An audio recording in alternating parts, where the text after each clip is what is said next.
Hi, I'm Jennifer Abshire, and I'm sitting on the front porch with Layne Livingston. Hi. How are you, Layne? I'm doing fantastic. Welcome. We're really proud of Layne. She is a Georgia Southern student who is one of our fast pitch participants and has come up with a fabulous business idea called My Guardian Angel. Tell us about it. Well, My Guardian Angel was actually born at 3 Day Startup, which was hosted at Georgia Southern this year in February.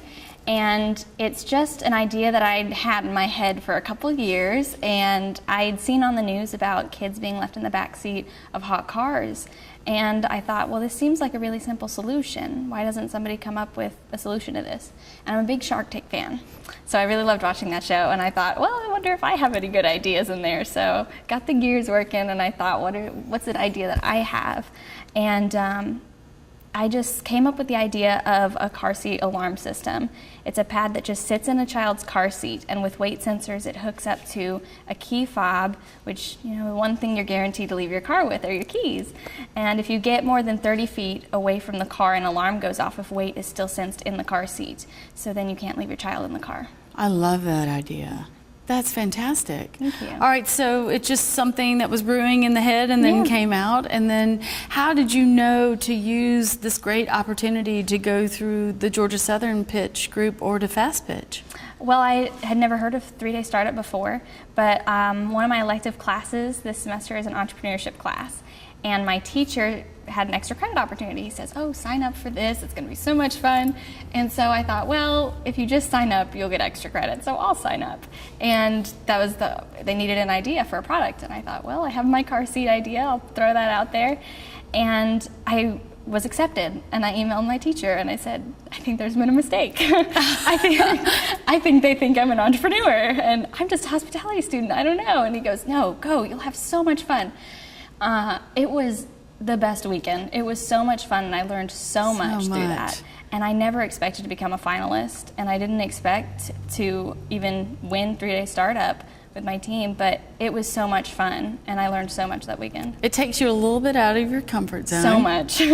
But it's a great survival tactic. It's one of those things you say, I did it, I went through it. It really is, and with that team there and everyone just being so willing to get out of their comfort zones as well as fun. We had to go to Walmart and do customer surveys with people. Just strangers, walk up to strangers. That was really hard. And my team decided we're going to have a prototype at the end of 2.5 days. Let's do it. And we're able to accomplish having a demo prototype for a presentation. Fantastic. So that was fun. That's good. Tell me how you like fast pitch. Fast pitch was so much fun. I had a blast getting my team ready, and we all just took different responsibilities because we only had about 2 weeks after 3 Day Startup, and they said, so you're going on to fast pitch. Let's go. You gotta start right now in the middle of classes, and everyone's got tests, and there's only 6 of us. And I couldn't be prouder of my team. We really pulled together in the last few days, and we were able to get a quick video for our table, and we have our logo and our business cards, and I was the one who did the pitch, and it's really nerve-wracking to do that. I started doing public speaking when I was in high school. So it's in my comfort zone, but you know, you're never really in your comfort zone speaking in front of a crowd. It's a big fear, but having my team all be here and support me, that was very helpful. All right, so when do you graduate? This May 7th. All right, so what's next for you? Well, everyone has a different plan, and so we're all really talking about this right now. One of us is thinking, well, hey, I might transfer and wait, I have to get an internship, and we are all different from freshman to senior. We have different grades and different majors, and so we've all been talking about this, but I really have so much confidence in my team's passion. We all have different responsibilities that we've taken on. One person's working website, and one person is working engineering and looking up legal, and just everyone's taken on a different role. So I'm feeling pretty confident that even when I go to take on my internship after graduation, that I'll really still have a firm team helping me with this. That's great. Where are you doing your internship? At Walt Disney World. Fantastic. Do you know what you're doing? Yes, I'll be a concierge in one of their hotels. Okay, that'll be great training. Yeah. You'll see it all. How about funding for My Guardian Angel? How is that going? We don't have anything right now. We were awarded some prize money with Fast Pitch, which was great, and we're going to use that to make a prototype, hopefully. But for now, we're just asking for different investments We haven't formally sought it yet. We've been number crunching so far because we want to get it right. Because it's a big deal to ask someone to put a lot of faith and money in your company. But for now, we're just trying to make sure we have a really firm product before we put a lot of money into it. Gotcha. Yeah. Well, I wish you a lot of success. Thank you. And again, we're with one of the Fast Pitch recipients, Layne Livingston. Nice to see you. Thank you. It's good to be back. Thank you.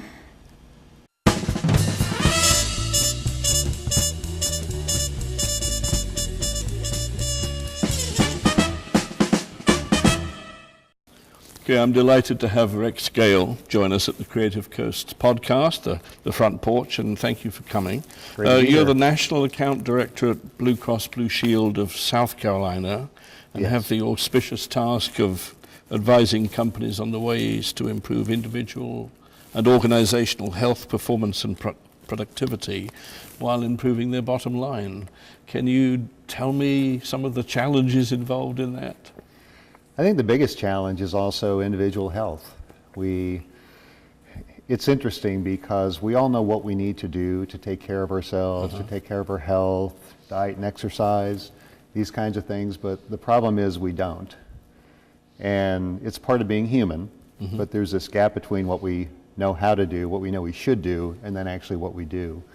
So I think that's the biggest challenge. I work with a lot of organizations, and I do believe that it's really important for companies to really focus on improving the productivity of their employees, and part of that is by culturally making sure that they know that they care about the employees, they care about their health, they care about their families, they care about them as individuals, Sure. human beings. It's their greatest investment, for sure. It is absolutely. Absolutely.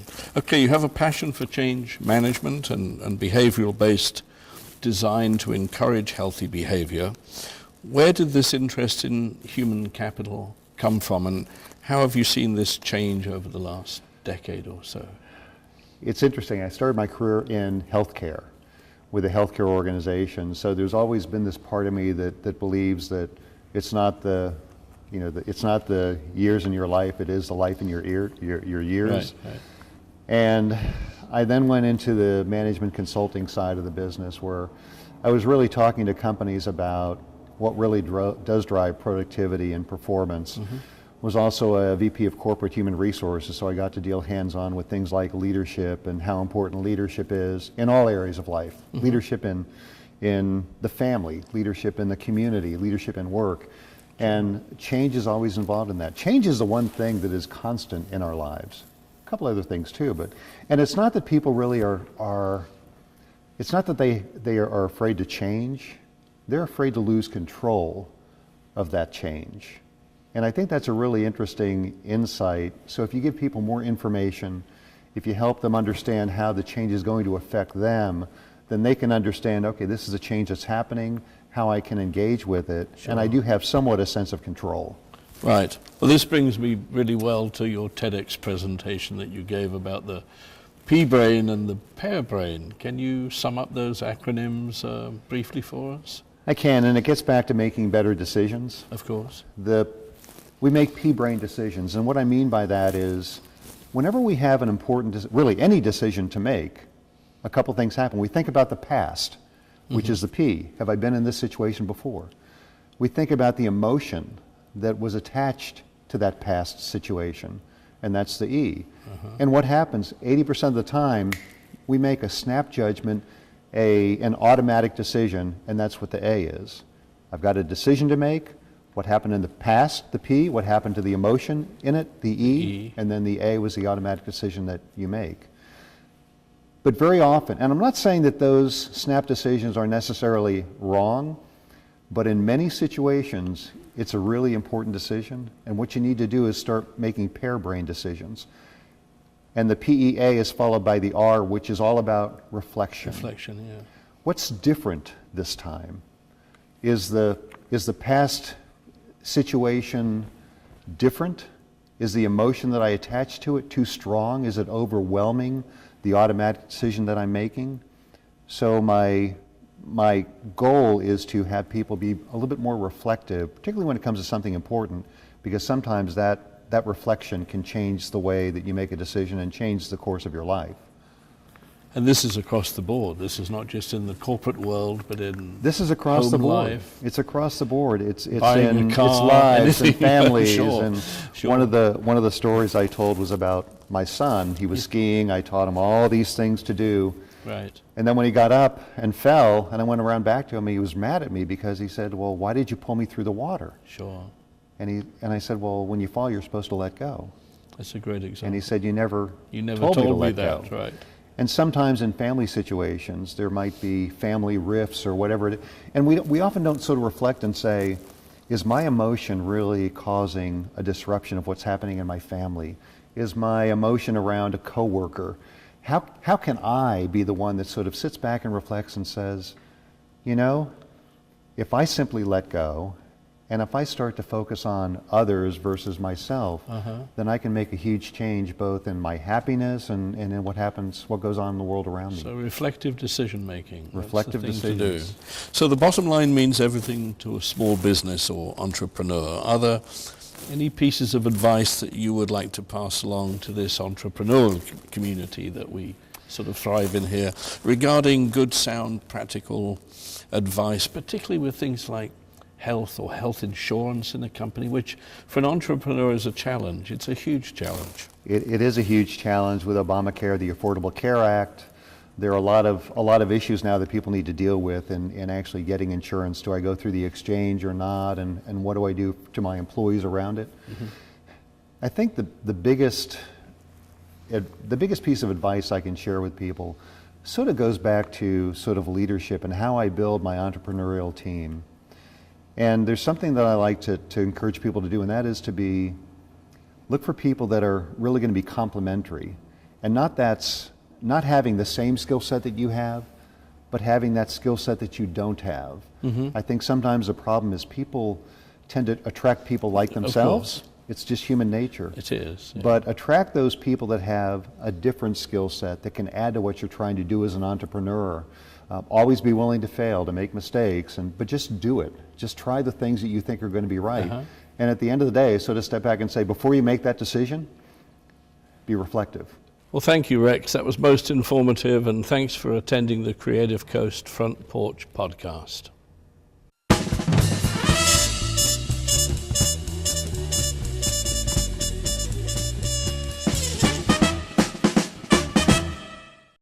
Hi, I'm Jennifer Abshire, and I'm sitting on the front porch with Ty Donaldson, co-founder of Maven Makers. Welcome back. Thank you. Thanks, Jennifer. Thanks for having me. We love having you at the Foundry. Yeah, Yeah. love it here. Tell us how the space is working. The space is great, so enjoying the ability to live and grow within this new space for the Creative Coast as well as for us. We've been in the space for about 6 months, and like I said, really growing into it.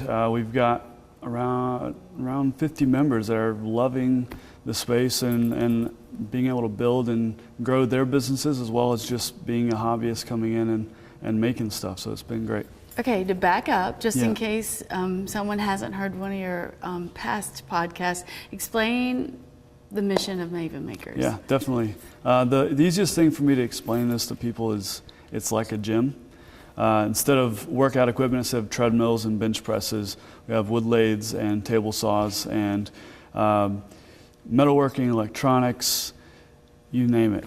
Be able to come in, make whatever you want to make without anything in the way. And one of those big things is the ability and then also the training. So we want to offer the training, just like with the gym. When you come into a gym and you understand that you need to get on a bench press, but you've never done it before. You want to call a personal trainer and say, hey, can you help me? I need to grow these muscles, but I'm not sure what to do. And that's similar to what we're trying to do, offer the chance for people to come in and say, yeah, I really would love to learn how to do wood joinery and make a table. Where do I even start? And so giving people the outlet through classes and through training, while also giving them the equipment and the space to get those things done. All right, so do people pay to be a member? They do. And then if they're a member, do they pay additional for the training? Yes. So, well, yes and no. The membership is $75 a month, and you have access to thousands and thousands of dollars worth of equipment. And then you also get training, membership training, that's safety training specific, that's included within that. That's something that we feel like everyone should have direct access to, just to make sure on our end that everyone's safe. Right. And then from there, any of these other classes that we offer throughout the month, you can come in and have access to that. Yeah, as a member, you have a 20% discount on those classes. Okay. And within that, your materials are already included, and like I said, we have the equipment to get it done. All right, let me ask a question. I always have ideas of things, like I would love to make jewelry one day, but I would not even know where to start. Is that like a perfect outlet for Maven Makers? Yes. And then the same with furniture? Exactly. But Yeah. tell me about some of the projects that people are actually making. Yeah, anything from making jewelry, whether it's bracelets or earrings, also making a table or chairs, rocking chair, have members making that. Having the ability to make anything from those things to a cutting board to whatever you can think of. I can think of people coming in and say, okay, I have all this tagged on Pinterest. Can I make this? Well, yeah, of course you can make that. Then the next question is, well, how do I make that? Mm-hmm. So just trying to bridge that gap. We realize a lot of people have that desire. It's kind of our catchphrase, I'm a maker. Right. We believe everybody is a maker in some way. They might not believe it or not, but through things being an artisan, a craftsman, a hacker, tinkerer, these are all areas that we think that people can tap into. People can grow their understanding of these things and be able to make anything, whether it is jewelry or furniture. All right, so how did you come up with this idea? Well, this isn't our pioneering endeavor. This is something that has grown since probably 2004 in the nation, across the globe, with different types of maker spaces. We're not pioneering a maker space, but we are trying to do that, pioneering that here in Savannah. I'm an industrial designer, and as an industrial designer in Savannah, there's not an outlet for me to be a designer. Very few firms are here, and there's no place for me just to plug in, start building a business, which is what I try to do as a freelancer. It's just not possible. So realizing for me, I know I'm not the only one. How can I allow for other folks who are trying to grow a business to do prototypes, to get that hardware business off the ground without the startup costs? And so that's me. And then my business partner, Tim Cohn, he is a teacher. So he comes at it at a different angle, realizing ask about our mission, but our purpose is non-traditional education. And that means we want to offer education that you could possibly get at the university level without having to pay the university level costs, and being able to grow in that knowledge through that. If someone has a unique idea, but they may not have the time, can they go to Maven Makers and you could make things also for them?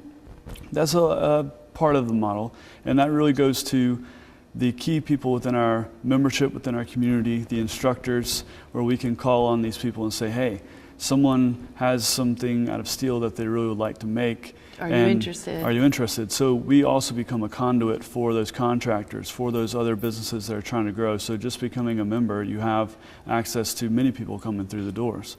So it really saves you money because of the equipment, and you're offering the equipment, but you're also doing it safely. Right, yeah. Completely safe. One of the things we pride ourselves on is our safety. We want to make sure everything is done right and in order.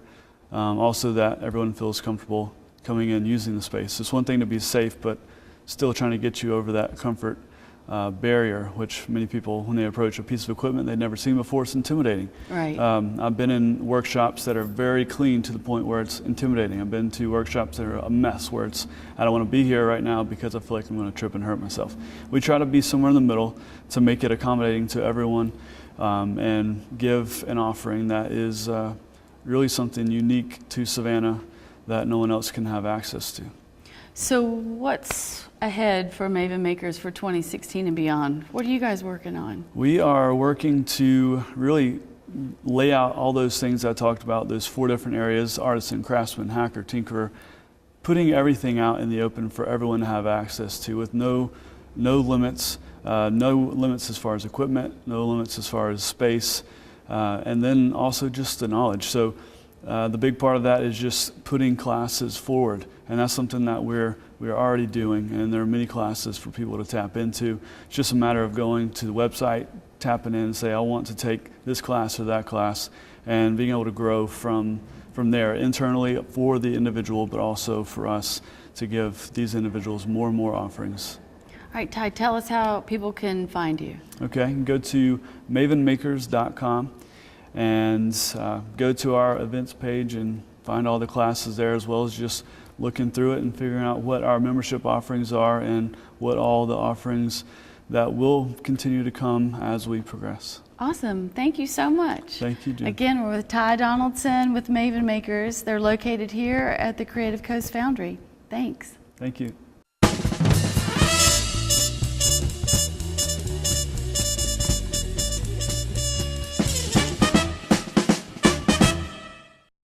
Hi, I'm Jennifer Abshire, and I'm sitting here on the front porch with David Shpigler with Intelligent Pathway. How you doing? I'm doing well, thank Great. you. Congratulations on your role in winning at Fast Pitch. Thank you, it was very exciting. Okay, how'd it go? I thought it went really well. It was terrific to work with the entire team at Creative Coast and all the other folks here, and we had a chance to interact with and hear a lot of other pitches from different business ideas, so the entire process was a very positive experience. All right, well, tell us about the Intelligent Pathway. So Intelligent Pathway is an online personalized learning program for students. It helps them to maximize the learning potential. Effectively, we've come up with a way to deliver a very dynamic and personalized approach to education so that the students can learn at their own pace and style rather than having to follow along a predetermined script. For tutorial or for homeschool or for So it's either? for home use. So the idea is we think that based on a lot of customer discovery interviews we've had, we think homeschool students, we think talented and gifted students, and a lot of other students will really gain a lot of benefit from this. All right, so where'd the idea come from? It's from my own children. I've worked with my kids. I have 7 children, and I've worked with, so I've worked with all of them in terms of teaching them to read and do math and whatnot, and you'd think after all those kids I'd have it down pat and know, but my youngest has shown me that she learns differently, and I started to think if this applies with her, given the same father, same mother, same household, and she's learning differently, what does this speak to all the other students that are out there that need their own approach? And so I started really doing a lot of research on this over the last several years and found that there's really a need within the industry to have a more personalized educational approach.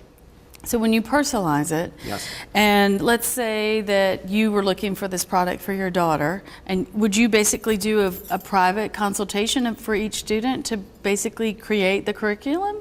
So what happens is it doesn't require a lot of human intervention. What happens is we're using IBM Watson, the cognitive analytics program at the back end. So Watson is able to monitor the status of every student's performance at every step of the way so that it can identify exactly where that student would be best served. So even though you might have different students getting the same test score, the reasons for that test score could be vastly different. So Watson will be able to pick up on the tags of why they're doing, what their strengths are, what their weaknesses, and what their learning style is, and be able to direct them appropriately. So it doesn't require any kind of human intervention.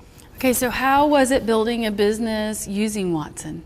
Well, it's been great. IBM's been very supportive, and we're working with them really well. We're identifying how we can best utilize their technology. We're working with them on developing all the APIs that interface with between our front end and their back end of the system. And things are moving along very well. Is this an expensive investment for the company to do that? Well, there's a lot of front end development. The advantage of using IBM Watson is that we don't have to invest anything on the back end, but the front end certainly requires a lot of coding. So that's a process we're going through right now. All right, so once you do the coding, what happens next? Well, what we're going to do is we have an alpha prototype that's being developed right now that's going to go on the market next month. So we're going to begin testing with a small number of students to just take a look at some of the adaptive algorithms that we've built in. Then in parallel with that, we're doing all the coding for the commercial grade version. And then once we have that down, we're going to go to market and begin selling to students. And when you say students, what age range? So the idea is that with this approach, it's going to ultimately be pre-K through 12th grade, but the first release is probably going to be pre-K through 3rd grade. Okay. And then we'll go 4th to 8th after that, and then 9th through 12th afterwards. All right, let's talk about algorithms. Yes. That's fascinating to Yeah. me. What have you learned about that through this process?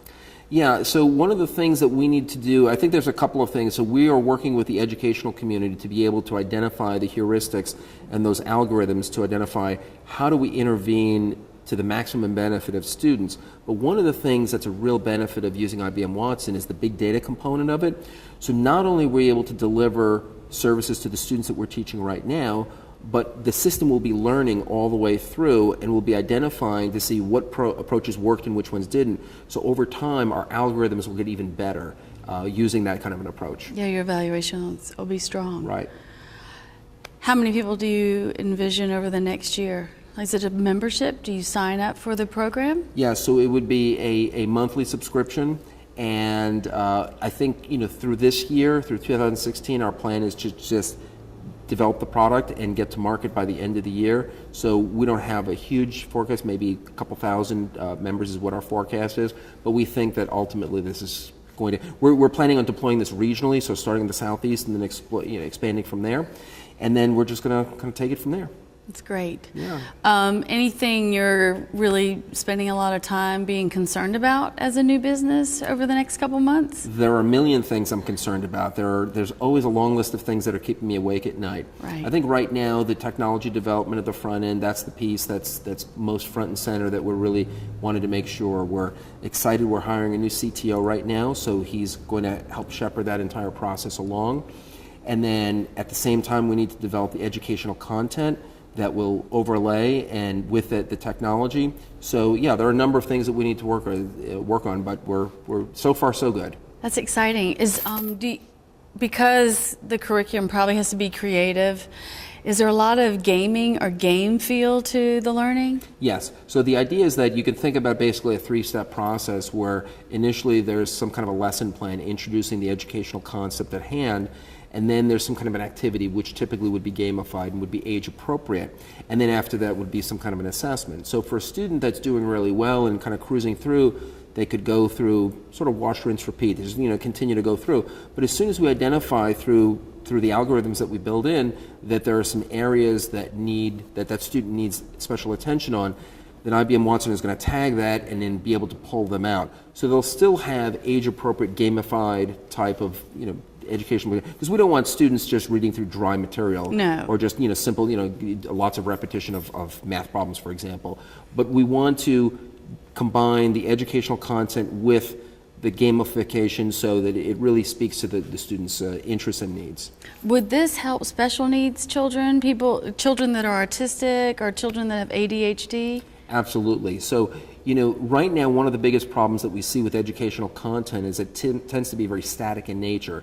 Effectively, we tend to teach to the middle a lot in the educational community. So the more different you are from the middle, the more of a benefit this really offers. I think the students in the middle can benefit from this approach as well, but especially the ones that you just mentioned really deviate off that middle. The current approaches really don't speak to them very effectively, and so that's why we need to develop a more personalized approach for education.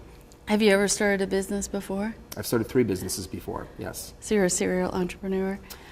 To some extent, yeah, I guess so. Good, good. Well, thank you so much for being here. Thank Again, you. we're on the front porch, and thanks for being with us.